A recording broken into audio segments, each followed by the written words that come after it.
Bismillahirrahmanirrahim. Assalamualaikum warahmatullahi wabarakatuh.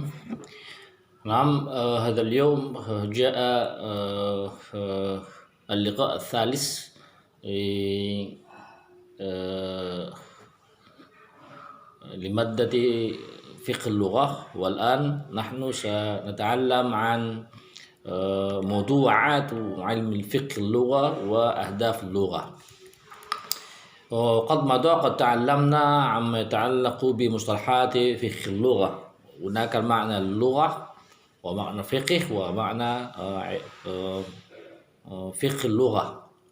والآن نتعلم عن موضوعات فقه اللغة. مكتوب في الكتاب أو في مذكرات أن هناك موضوعات فقه اللغة في الحقيقة كثيرة جدا، حوالي مكتوب هناك 19.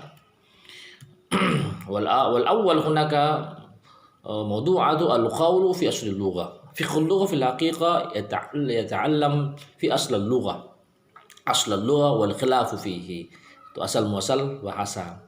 والثاني هناك خصائص اللغة العربية،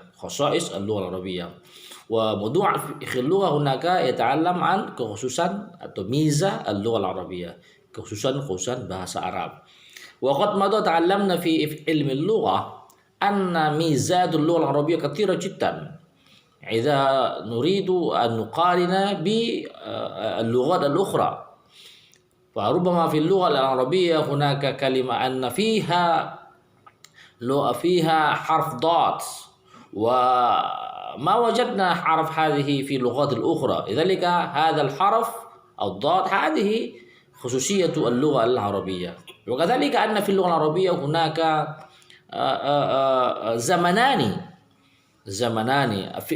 وفعل ماضي وفعل المضارع. وأما في اللغة أخرى هناك كثير جدا من الزمان، أزمنة كثيرة جدا. حوالي في اللغة الإنجليزية فربما هناك 14، ada 14 tense.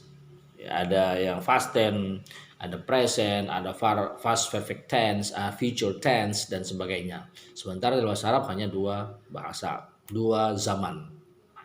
Begitu juga dalam bahasa Arab itu ada keistimewaannya adalah bahwa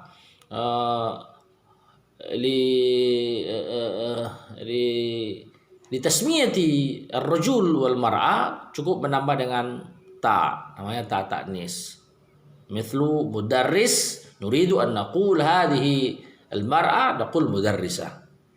Jadi cukup menambah dengan ta saja, maka tampak dia laki dan perempuan. Sementara dalam bahasa asing, dalam bahasa non-Arab atau bahasa Asamiyah yang lain, bahasa Al-Arabiyah, itu biasanya ditambah dengan berbagai macam model. Ada yang ditambah dengan female, ya, ada ditambah dengan langsung berubah model apanya, ada dengan menambah dengan bahasanya sebagai perempuan, ya, teacher, female teacher, male teacher dan sebagainya.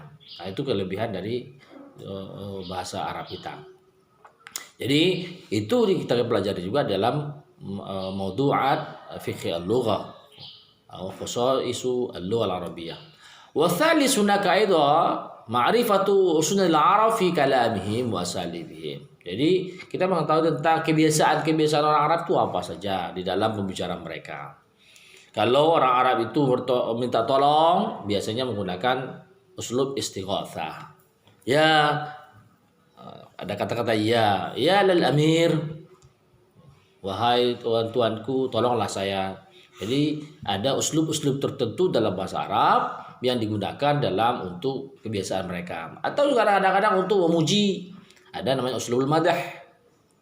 Ya, ada juga kadang-kadang az-zammi, uslubul al-zammi, itu uslub untuk mencela. Jadi kita juga mempelajari itu ada termasuk mawdu'an fikih al-lughah. Jadi kebiasaan-kebiasaan mereka dalam menggunakan bahasa dalam percakapan-percakapan mereka atau dalam tulisan-tulisan mereka. Yang keempat juga adalah ilmul aswat al-lughawiyah, mempelajari tentang bunyi bahasa. Insyaallah nanti akan kita belajar itu bagaimana bunyi-bunyi bahasa, huruf-huruf keluar dari makharijul huruf. Makharijul huruf hunaka sifatul huruf wa makharijuha. Sifatul huruf wa makharijuha. Insyaallah sanata'allam fi al-fasl at-tali. Thumma hunaka lahjatul Arabi wa ikhtilafihim. Lahjatul Arab wa ikhtilafihim. Jadi ada perbedaan lahjah Arab. Kalau kita pahami dari beberapa literatur disebutkan bahwa orang Arab itu memiliki sampai 7 lahjah. Sehingga Al-Quran bisa dibaca dengan menggunakan 7 macam qiraat. 7 macam lahjah itu berbeda karena keberbedaan dari mungkin kabilah mereka. Sementara kita lebih cenderung menggunakan lahjah Quraisy. Kemudian yang keenam itu bunyatul kalimah al-arabiyyah wa huwa musamma as-sarfi, at-tasrif. Kaifa kalimatan nufarri' ila kalimat. Kalimah nufarri' ila kalimat, ada tasrif. يمكن فربما هناك كلمة فعل حتى نصرفها إلى 14. Jadi tasrif. Juga al-jumlah wa tarkib sama nahwu. Kita juga belajar an-nahwu. Ya, juga bagian daripada mawdu' ilmu lugha itu an-nahwu. Yang ke-8 dalalatu alfaz atau ma'aniha, yata'allam ad-ma'na. Dalam bahasa Arab itu ada 2 makna yang penting, yaitu adalah al-ma'na, makna lughatan wa istilahan. Al-lugha yumkin an nara fi al-qamus atau fi al-mu'jam. Wa amma al-istilahan yumkin an nara fi al-kitab al-ilmiyah. Amma muta'alliqa bi ilmima atau bi majalatima. Nah, itu. Yang ke-9 itu adalah tatawur dalat alfaz. Yumkin makna hada yatatawur ila ukhra, yatatawur lil akhar. بالنسبة إلى تطور الزمان، بالنسبة إلى تطور الحضارة. معنى فربما هناك كلمة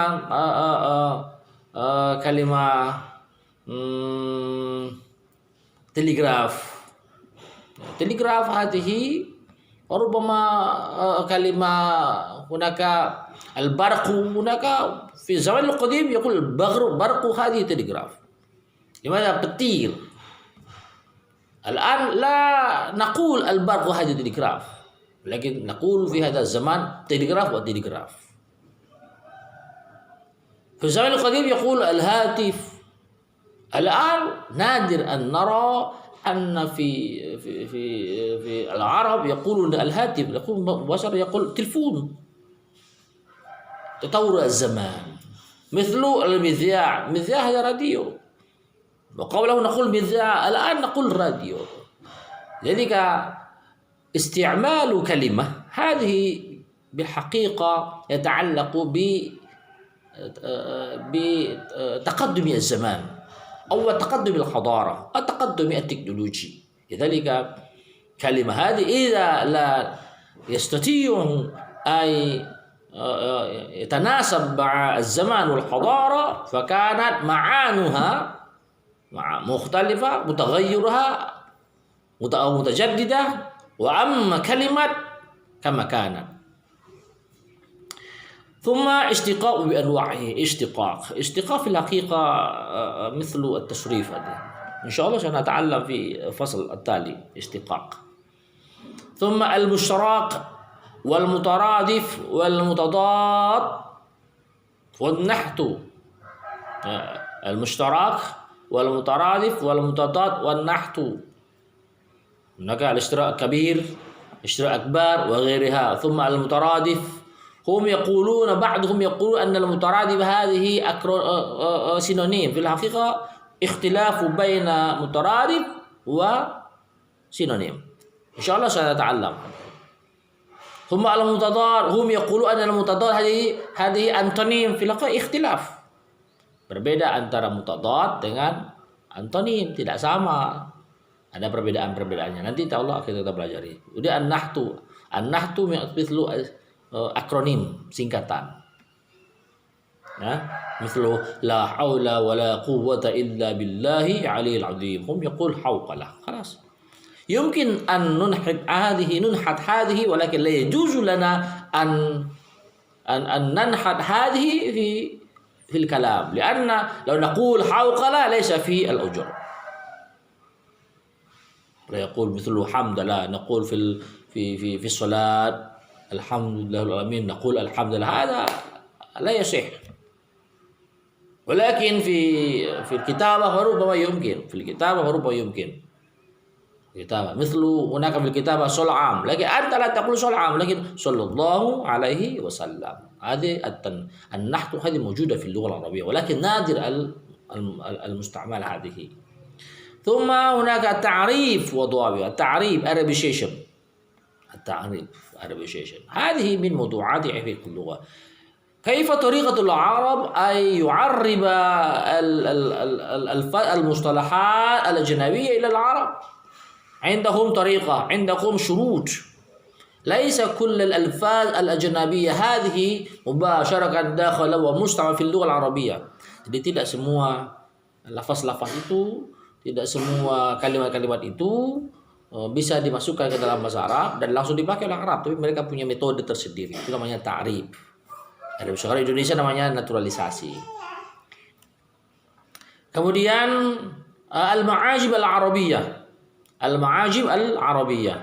Al-ma'ajib al-arabiyah nanti insyaallah kita pelajari di akhir nanti. Al-ma'ajib al-arabiyah ini adalah bicara tentang bagaimana memahami menggunakan mu'jam.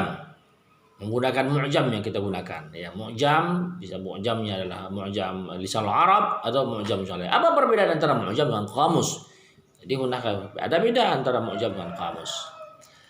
Kemudian ma tawajuhul arabiyyah min uqubati wa mushkilat. Itu tentang kesulitan dalam belajar bahasa Arab. Wa mawaqifatul arabiyyah al-jadid wa isti'abul mustalahat al-jadidah kal mustalah tibbiyah. Dia mempelajari tentang istilah-istilah yang ada dalam bahasa Arab. Kemudian kita masuk pada ahdaf fiqh al-lughah. Ahdaf fiqh al-lughah. Ahdaf fiqh al-lughah hunaka maktub fi mudzakirat hunaka thamaniyah. Al-awwal anna dzalika bab 'azim min abwabil ilmi. Jadi sebenarnya ahdaf itu adalah di situ adalah tentang fiqh al-lughah, itu adalah materi yang sangat bagus dan sangat tinggi ilmunya. Yang kedua al-wuqufu ala syai'in min badi'i sin'illah, itu memahami sesuatu yang menjadi ciptaan Allah. Ini salah satu adabnya. Al-wuqufu ala syai'in min badi'illah. Yang ketiga at-tamakkun min nutq salim. Kita adalah bagaimana memahami atau menguasai tentang ucapan-ucapan yang bagus. At-tamakkun min nutq salim. Limana fa ma'rifatu makharij al-huruf. Kita dengan mengetahui tentang makhraj huruf. Tadi nanti kita belajar itu, tujuannya itu supaya ucapan kita jadi bagus. Yang kedua, i'tizazu bil-lughah al-arabiyyah fa dirasatu al-lughah dirasah ilmiyah taj'alna nadudriku mizatuha. Jadi kita bisa mengetahui tentang kelebihan keistimewaan bahasa Arab. Mempelajari bahasa Arab juga adalah bisa mengangkat keistimewaan bahasa Arab itu. Yang kelima, muwajahatu ma yujaku fi jidul arabiyah. Jadi kita bisa mempelajari tentang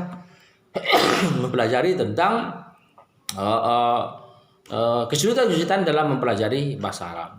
Yang keenam adalah ta'zimus salafis salih. Bagaimana kita menta'zim orang-orang terdahulu yang menyiapkan bahasa itu untuk kita, yang merumuskan bahasa Arab itu lebih mudah untuk kita pelajari. Dan yang ketujuh adalah saddul al-hajah, bagaimana memenuhi kebutuhan kita. Fiqhul lughah itu salah satu ilmu yang memenuhi kebutuhan kita untuk mempelajari bahasa Arab, menguasai bahasa Arab dengan sempurna, baik dari aspek bunyi, aspek kata, aspek kalimat, aspek tarkib dan istilah-istilah yang lain yang mungkin kita gunakan dalam proses pembelajaran bahasa Arab. Yang kelima, yang kedelapan adalah khidmatul ulum al-ukhra. Fiqhul lughah itu dijadikan sebagai dasar. Fiqhul lughah lahu alaqah bi katsirin minal ulum, sebagai dasar untuk menguasai ilmu-ilmu lain. Dengan ilmu lughah lah, fiqhul lughah lah kita menguasai karakteristik ilmu-ilmu lain karena dia mempelajari ilmu tersebut dari aspek bahasa dulu. Semua ilmu kita pelajari dari bahasa dulu. Karena maka fiqhul lughah dasar utama untuk mempelajari karakteristik dari bahasa, dari materi-materi ilmu yang lain. Saya begini saja pelajaran kita untuk hari ini. Insyaallah akan nanti mungkin kalau hari ini atau besok akan saya masukkan tugas Anda di dalam Google Classroom. Nanti Anda bisa menjawab Google Classroom sesuai dengan tugas itu sesuai dengan tema, sesuai dengan waktu yang Anda sediakan. Sekian dan terima kasih. Wassalamualaikum warahmatullahi wabarakatuh.